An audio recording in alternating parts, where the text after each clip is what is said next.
Well, welcome to the Speak with People podcast. My name is Jason Yost, and I will be your host today. I'm so honored that you are joining us for this time together. Here at the Speak with People podcast, we believe that healthy communication is oxygen for our relationships and our leadership. And so when we speak with people, we breathe life into them. And when we speak at them, we breathe destruction into them. And so really the choice is for each of us, whether we speak with, which is healthy communication, or we speak at, which is unhealthy communication. So whether that's one-on-one, on a team, from a stage, from behind a screen, we believe healthy communication is the right decision. And so we hope this time together inspires you, challenges you, encourages you to make your words matter and to choose healthy communication. So thank you again for joining us, for being a part of our podcast family. Well, today I'm so excited about what we are talking about. One, because our guest is someone who has inspired me like crazy from afar online. Just how he posts and communicates and encourages is just so incredible. And so I was just so blessed when he said that he would be on. But we're diving into the importance of talking about our physical health, Now, don't turn off the podcast or press pause. I know for some of us, this is a really tough topic, but why would we talk about this on a communications podcast? Well, because when our physical health improves, many areas in our life improve as well. And one of them being our communication. Our confidence goes through the roof. And so today we're going to tackle questions like, do I need to care about my physical health in order to be a healthy communicator? Doesn't matter if I'm physically fit. Will it actually really affect my communication? What happens in my communication when I invest time into my health? And how do I transform from where I am? So in this week's podcast, we're joined by Jason Yost. He's a transformational wellness coach. He's the coach. He's a coach. He's the author of the new Rhythm Journal, and he's just really worked at some amazing organizations. And so now he is out on his own, helping many, many leaders get to a place where they are transformed and just living in a healthy way. And so welcome, Jason. Thank you so much for being on the Speak with People podcast. Oh my gosh, Jason, I am so thrilled to be here to connect with you and your community. And we're going to have a good time today. I love it. Well, hey, before we jump in, I know I told just like a little snippet of your story, but I'd love if you fill in our listeners, more of your story, who you are, where you're from, what you do, your family, all that kind of stuff. Yes, for sure. I live in the Northeast area. Some would call it the South. Some would call it the North, depending on who you talk to, but it's kind of mid-state. We're in Maryland, and we live in a nice town between Annapolis, which is the capital of Maryland, and Washington, D.C., which is the capital of the nation. So it's a cool little spot. We're on 2.5 acres here. We have a barn. We have a dog. I've got 2 beautiful girls. Next, in like 14 days, my oldest will be 10. And my youngest is 7, will be 8 in April, and my beautiful wife. And we enjoy where we live. We enjoy kind of the rhythm that life gives us. Historically, I spent some time helping churches in the music and creative space. That's where I spent most of my career, so to speak. I'm speaking as if I feel like I'm older than I am. I'm still pretty young. I do want to say that. I'm only 40, which was a milestone that I hit back in December. So it's definitely on my, reticular activating system. But I was able to spend some time at National Community Church in DC as a worship leader and campus pastor there. And after my time there at Liquid Church in New Jersey, helping them with their creative and worship ministry as well. And then we got to a place, my wife and I, where we just were kind of stirring inside, felt like maybe there was something different. Maybe there was, her dad is a pastor. Her mom's a social worker. I was a pastor. She was a social worker. It was kind of like not a midlife crisis, but, we were in our young 30s. And we were getting out of survival mode, like when you have with kids, they were, becoming after toddlers, that space. And we were just like, what would life look like if we created it?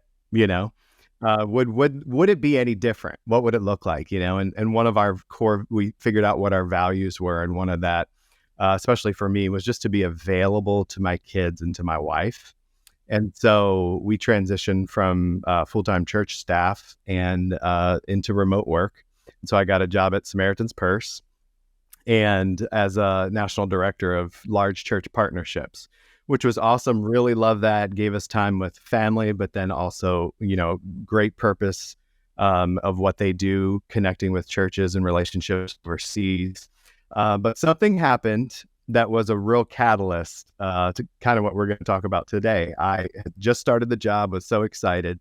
Now I went from skinny jeans, long t-shirts every single day to having to wear a suit and tie. So I had to go purchase. I did not own one.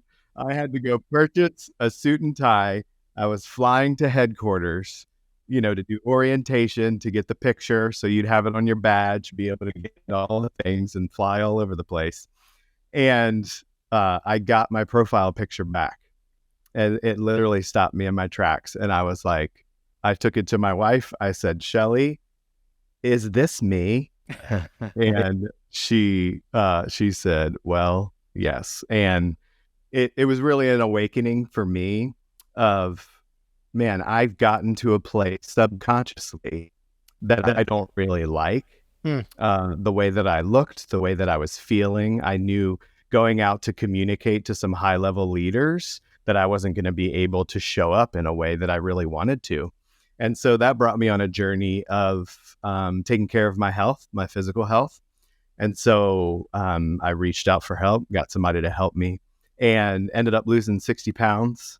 And it just really transformed my life. Just that discipline transformed my life and opened my eyes to what else could be possible, and then I started running. I started running half marathons, 5Ks, I started biking, doing 30-mile just stuff that I'd never done before, Jason. Like literally, that's not who I was. And then, once I started to get my health in check, it just opened some doors. And then we started to get, honestly, my wife, she did the same thing. She ended up losing 60 pounds. And it transformed us and our family. And then naturally, because we have been in spaces where we're in public, we live out loud, we have large networks, people started asking, what in the world are you guys doing? What in the heck has happened? And so, it just happened to where we were able to create our own business out of it and add value for people, really help people. And I was working at Samaritan's Purse. Shelly was growing the business, helping people. And then we just grew it to a place where we were both able to do this together, which has really been a dream of ours, like 50 and up, 55 plus, Right. like maybe one day we'd be able to do something together like this. And so we're blessed. We're honored. We work from home and we have clients all over the nation. And we're able just to add some great value from the experiences and the knowledge that we've received to give it back to people. Wow. That's just absolutely incredible. We're super honored and super excited about it. What a great journey. Well, going way back to your story in the very beginning, I had the time of my life, junior year of high school in Annapolis, because we visited the Naval Academy and I can remember walking around thinking, this is the coolest town I've ever been in. Yeah, we love it. Old Town Annapolis. Yeah. The brick streets and the water and the sun rising and setting. It's really nice. Just we go down there often. Oh, I love it. Well, hey, let's jump in and talk about this. But, as we're considering this, is it true from your perspective, what you've learned in your business and then coaching, so many leaders in your own life, everything changes when we get our physical health in order? Is that like an overstatement? Is that, correct me where I'm wrong, but, tell me what you think about that. Yeah, honestly, Jason, I believe I've heard that before. So when I heard it, it very much intrigued me. And then personally going through it, it is absolutely true. One of the terms, actually, if I turn the computer around, you could see it. We have a large kind of mural in our office, and it's a rising tide lifts all ships.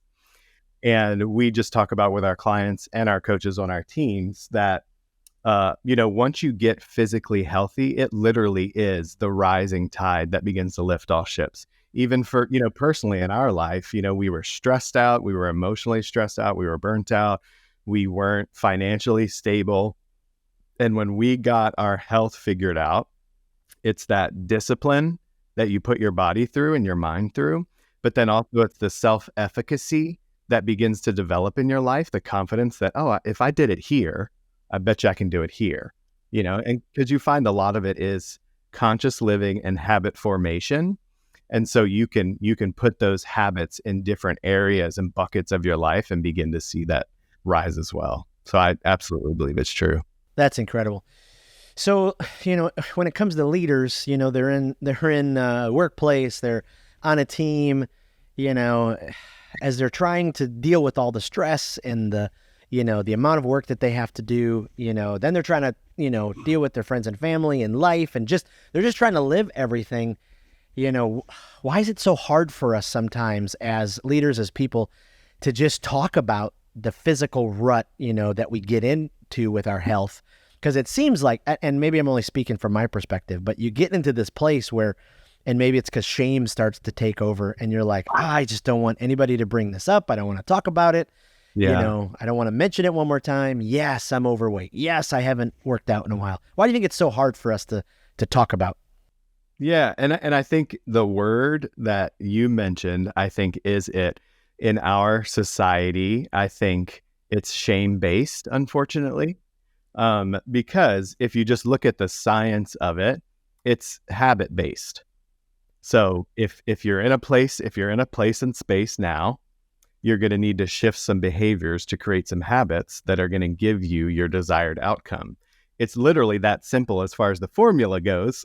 It's not that simple, but as far as the formula goes, you just change some of your habits. But there's so much shame around, how you're feeling, how you're perceived. And then also, if you're in control of that. And so the only way that you're going to change that is if you do something about it. And so if you're not ready to do something about it, it's not something you're going to want to talk about because it's almost, you have a little bit of an idea of what it's going to take for you to get to your goal. Right. Right. Yeah. So what do we need, to get to that place where we're ready? I know everybody's at a different place, but are there any common characteristics, where, especially you as a coach, you look for to help people get to that place where they finally go, okay, I need to make the change? Yeah, for sure. And I think that's an awesome question. And I think it's different for everybody. And everybody has their time when they are ready. And it's one, it could be an absolute need where it's a medical situation. And so there's a pain point there where it's life or death. It's like, or else, And so then you need to get to a place where you need to find out what it is that you need to do in order to change your habits to reduce that pain. So we make choices for two reasons. One is to get rid of pain, to reduce pain in our life, or to increase pleasure, right? And so we need to create a story around one of those in order to move forward with a decision. Most of the time, pain gets us to move more than pleasure, right? Because when we're in a situation, we're just talking about health. So when we're in a situation where we're overweight and we know we need to get to a better BMI or a healthier weight, and how we, so we think what would change, we'd be at this number. Maybe we've never been at that number before. We'd be able to ride the ride. We'd be able to go on an airplane without the extender. We'd be able to do these things, which sounds good. But if you tell yourself, if I don't do this, I might not be able to walk my kid down the aisle. If I don't do this, I might not be able to get up and play baseball with my kid. What is he going to think of me? If I don't do this, what is my spouse, am I giving her my level best? Am I, those types of things. So you literally need to get to a place where the pain of change is greater than the joy of staying the same. You know what I mean? Wow. And that gets you to a place of movement.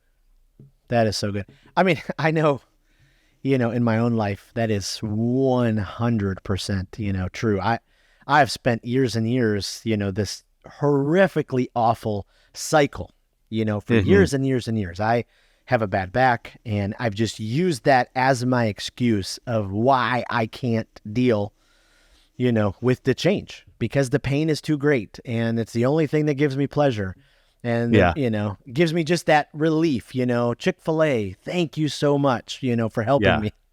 Yep. Um, and I did, I've done this a couple times in my life, where I was able to get a handle on the pain and then attack, that change, to be able to do that. And that's just amazing, to be able to Yeah. do that. Can you give us some advice on how to assess, where we are when it comes to our physical health? I mean, you just hit on a Sure. couple of those things, but like if the thought of like walking your child down the aisle or, some of those kind of things, but are there some like assessment areas where we need to go, ooh, okay, I need to really start working on this? Yeah, absolutely. I mean, there is, textbook is our body mass index, a healthy BMI. That's according, that's math according to your height, your age, your weight. I'm not like that's a good kind of rubric to get an idea. But, so for me, I'm 5'9", I'm 190 pounds, but I'm 12% body fat. So according to BMI at 190 pounds, I'm obese, right? So you have to look at it a little differently. It gives you an idea. And again, that's the mass index. So according to stats of all of these people, this is where you should be. But, when you have a certain amount of extra weight and extra fat cells, then you're at an increased risk for lots of different diseases as you get older. So you are investing in your future by starting now. It's strategic, as leaders, as in thinking about, the best next step. It's definitely a strategic foresight for us to think, how can I get my health in order? You know what I mean? As communicators, how can I need to be high energy. I need to be aware. I need to be in conscious mindset. So how can I get my health to a place where I'm able to give 100% of me and be totally present in order to do those things? Yep. Huh. Okay. So many people are stunted because of negative voices that fill their head. So Yeah. why do you think the negative voices get so loud, and why do we listen to them for so long, before getting to this place of going, wait a minute, I don't have to listen to you. I can start to move. Yeah. One of the things that I've been encouraging myself personally, because it's never something you're going to master, right? It's more something, how can I manage this? Not necessarily master it, but manage it. And I'm encouraging myself in this as I'm saying this out loud, is we need to speak to ourselves more than we listen to ourselves. Ooh. Right? Wow. So Wow. sometimes, most of the time, I am my worst critic, right? The way that I talk to myself, I wouldn't let anyone in this world talk to Yep. me or my family the way that I talk to myself, Right. and unfortunately, the cycle happens where we get an idea, say, hey, I want to get healthy, I want to lose weight. So we try something, and then whether we don't have the support or we don't have the consistency, we end up stop doing that. We're not consistent with it and we give up. And so then we are in the process of breaking a promise to ourselves. And so then we lose confidence with ourselves to keep trying this again, because we're always going to fall short. Wow. Right? So what's the point? Yeah. And that's where we need to stop listening to ourselves and stop talking to ourselves, because any forward movement in that direction is positive. Any forward movement at all. And so when we're listening too much to the negative talk, it paralyzes us to move towards our desired outcomes, which is the exact opposite of what we want. Right. So it's more affirmation, self-talk. I can do this. I got this. You wake up, I'm going to hit my goals today. I'm going to drink. I'm going to drink half my body weight in ounces today. I'm going to hit, this many calories. I'm going to, it's that self-talk of just, of you're leading yourself, self-leadership. You're leading yourself to your desired goal. So what is it that I want to accomplish? Identify that, figure out the habits it's going to take for you to get to that outcome. And then literally day by day, just do it. Yeah, that's huge. I mean, we could talk about, oh my goodness. I mean, just that process and getting there and that help. But I want to turn the corner just for a second. Like, as you have led over the years and have made the transformation in your life, have you seen your communication health, your communication confidence, your communication skills improve because, you've made a priority with your physical health? Do you think that's, one of the, the amazing byproducts of all this for leaders? Yeah, I think so. Absolutely. I have noticed it a lot in my own life. And the main areas that I think is I'm way more in conscious leadership or conscious communication, meaning I'm present. I know what I want to say. I am thinking about what I want to say.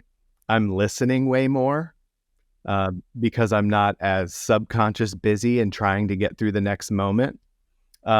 It's helped me learn that because, again, the discipline of disciplining your body to eat correctly and to get to a healthy weight, it causes you to be aware of when you're slipping into subconscious living, which would be the robotic mode of just, let's get this going. Let's get next. I'm hungry. I'm going to take this. I'm going to put it in my mouth. I'm going to consume it. Oh, I'm hungry again. I'm going to consume it. I'm not thinking about what I'm eating. I'm not planning what I'm eating. I'm not concerned about what I'm putting in my body.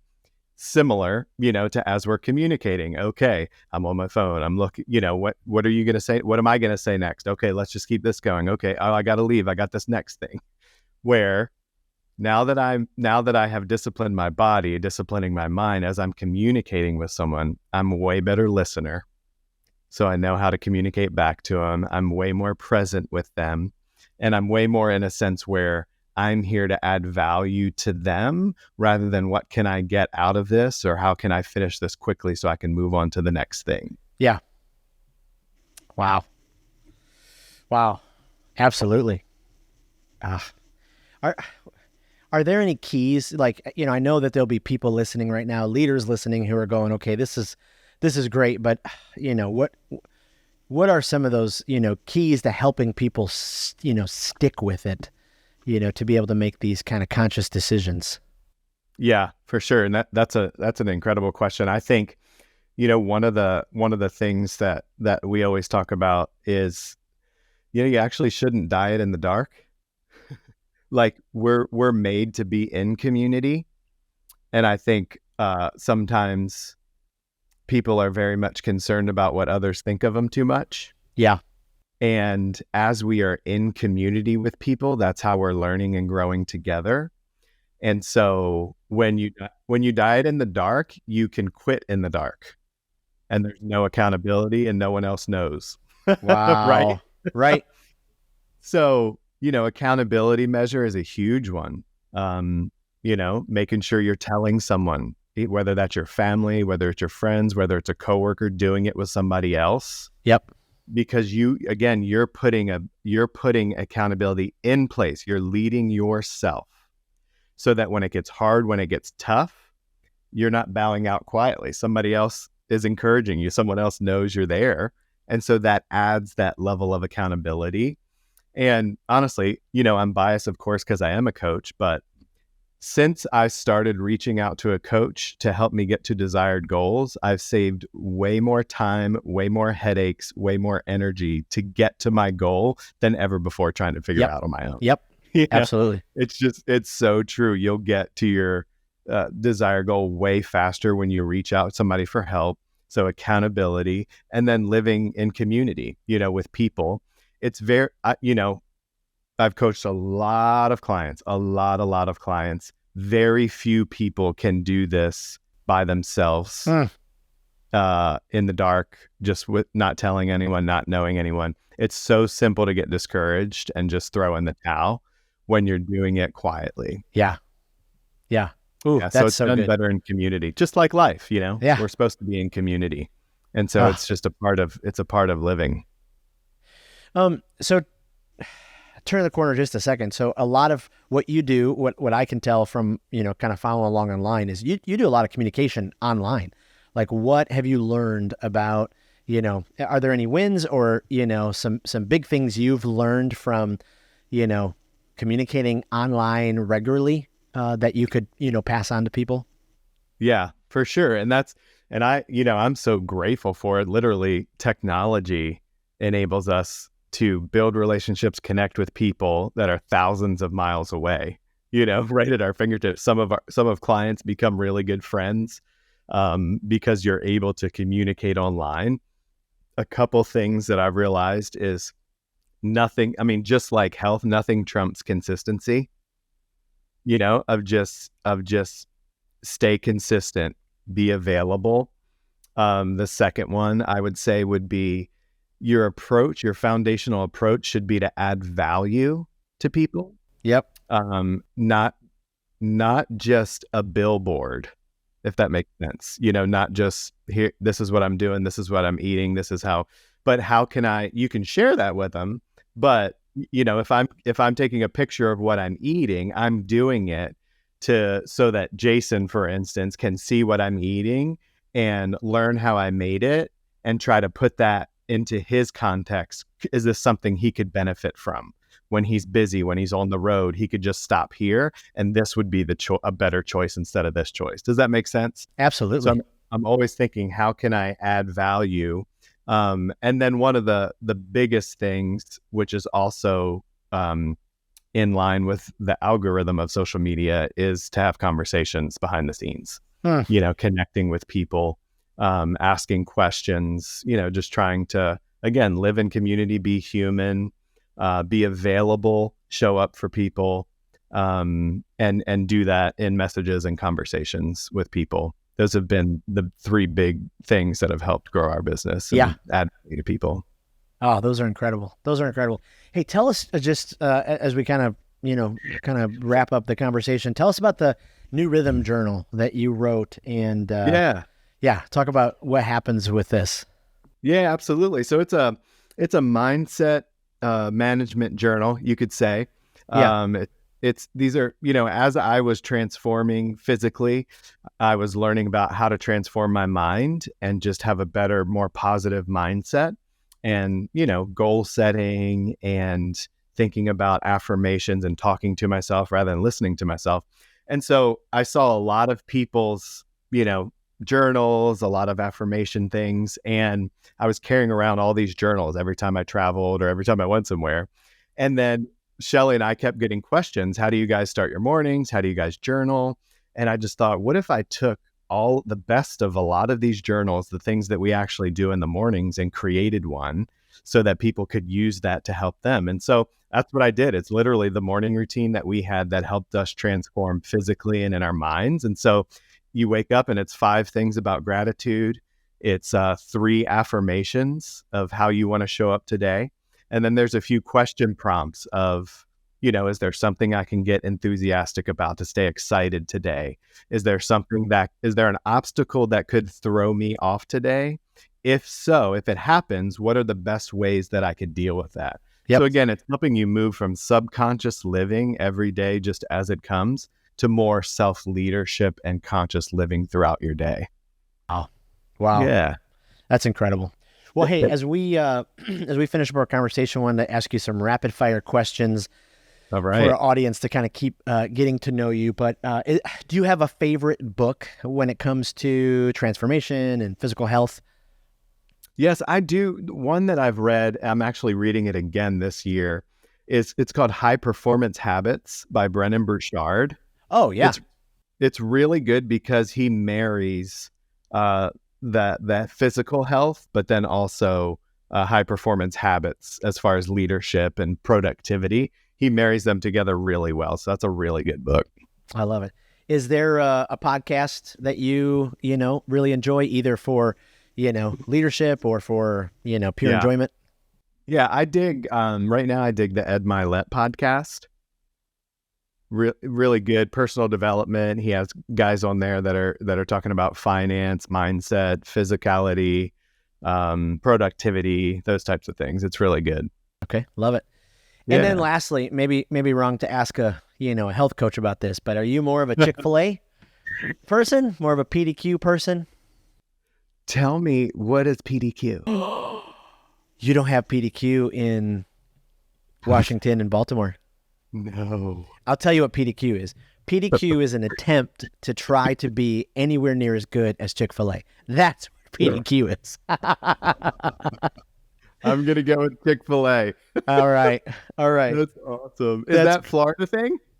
Yeah. Maybe never South, heard of it. PDQ, Okay. Zaxby's, both of those are trying to be Chick-fil-A. Awesome. I love it. Well, hey, Jason, tell us where we can find you online, where people can go to find more information about what you do. Yeah, absolutely. I have a website that's jyost.com, JAYYOST.com. And then, you can find my podcast information, the journal's on there. And then as far as social, I'm just Jason Yost, at Jason Yost on IG and Facebook. So happy to connect and I love talking to your community and connecting with you today as well, man. I love it. Well, thank you so much. I know that just how you operate online has been such an encouragement for me. I was in such a rut, through the summer and the fall, and finally was able to, just put the stake in the sand. And so thanks for all the encouragement, the challenge that you do from afar, and just appreciate who you are and the leadership that you bring to the world. So thank you for being on the podcast today. Thank you, man. It's been my honor. Absolutely. Well, for the rest of you, thank you so much for being a part of the Speak with People podcast family. Let me just say this. If you work in an organization and you can tell that your team members are struggling with communicating with each other in healthy ways, maybe some destructive or negative talk has crept into your culture as an organization, maybe your leadership is trying to figure out how to kind of corral it all. Speak with People comes alongside of organizations and helps them with a healthy communication employee training seminar. So if that would be something that would be of interest for you, of how to elevate the importance and practice of healthy communication in your team and your leadership, please reach out to us. Just simply email jason@speakwithpeople.com. And we'd love to let you know the different packages that are available. Well, again, thank you for being a part of this podcast. It just means the world that you listen, you download, you share it, and it really means the world when you leave a review. So really, thank you so much for that. Again, we believe that healthy communication is oxygen for your relationships and your leadership. So when we speak with people, we breathe life into the world. And when we speak at people, we breathe destruction. So the choice is yours. And we hope today encouraged you, inspired you. We're going to put all the notes and all the different references that Jason talked about in the show notes. So make sure that you check out in those. And so thank you again for being a part of the podcast, and we will see you next week.